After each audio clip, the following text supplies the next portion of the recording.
జానం టీవీకి స్వాగతం. ప్రముఖ సినీ నేపథ్య గాయని దివంగత రాధిక జయంతి సందర్భంగా శ్రీ వంశీ కళాక్షేత్రం అధ్యక్షులు డాక్టర్ జి. ఎల్. కుమార్ ఆధ్వర్యంలో ప్రముఖ కళాకారిణి, గాయని శ్రీ ప్రియ నిర్వహణలో రాధిక స్వరమౌలిక పేరుతో ప్రియరాగాలు కార్యక్రమం ఆదివారం తిరుపతి శివజ్యోతినగర్ వి.ఎం. బాంక్వెట్ హాల్ నందు వైభవంగా జరిగింది. పై కార్యక్రమంలో తెలుగుదేశం పార్టీ రాష్ట్ర అధికార ప్రతినిధి మేడ విజయశేఖర్ రెడ్డి అలియాస్ మేడా బాబు ముఖ్యాతిథిగా పాల్గొని ప్రారంభించారు.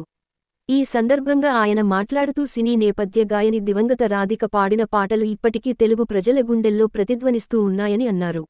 ఆమె పాడిన పాటల్లో అన్నయ్య చిత్రంలోని ఆట కావాలా పాట కావాలా, బావ బావమరిది చిత్రంలోని బావలు సయ్యా, రౌడీ అల్లుడు చిత్రంలోని బోలో బోలో బోలో రాణిక్యా చాహియే పాటలతో తెలుగు ప్రజలను ఉర్రూతలూగించిందని అన్నారు.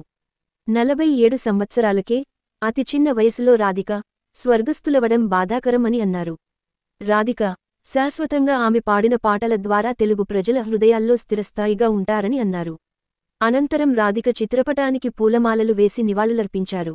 ప్రియరాగాలు పేరుతో జరిగిన పాటల కచేరీ కార్యక్రమంలో తెలుగు రాష్ట్రాలలోని వివిధ ప్రాంతాల నుండి వచ్చిన గాయని గాయకులు రాధిక పాడిన పాటలను ఆలపించి సభికులను అలరింపజేశారు.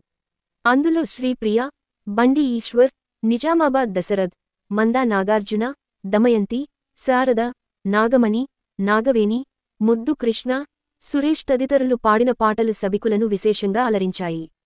పై కార్యక్రమంలో తెలుగుదేశం పార్టీ సాంస్కృతిక విభాగం రాష్ట్ర అధ్యక్షులు నరసింహప్రసాద్, సుండుపల్లి మైనార్టీ నాయకుడు మహమ్మద్ రఫీక్, దివంగత రాధిక కుటుంబ సభ్యులు, బంధువులైన doctor Madhavilatha, Ketan Shivapreetham, doctor Neelima, doctor Vijayalakshmi, Krithika, Shreya, Shravya, Krishnamma, Tulasamma, వివిధ ప్రాంతాల నుండి వచ్చిన గాయని గాయకులు పాల్గొన్నారు.